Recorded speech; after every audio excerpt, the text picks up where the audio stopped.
হলো এই যে এখন টক রান্না করব। তেলাপিয়া মাছ দিয়ে জলপাই দিয়ে টক রান্না করব।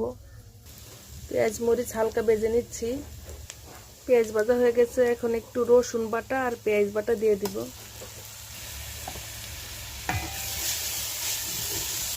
একটু পানি দিয়ে মশলাটা দিয়ে দিব। লবণ দিলাম, সজের গুঁড়া, মরিচের গুঁড়া, হলুদ, একটু ভালোভাবে কষিয়ে নিব। কষানো হয়ে গেছে, এখন মাছ দিয়ে দিব। আমি একা খাবো তো, সেজন্য অল্পই রান্না করব, আর কেউ খাবে না।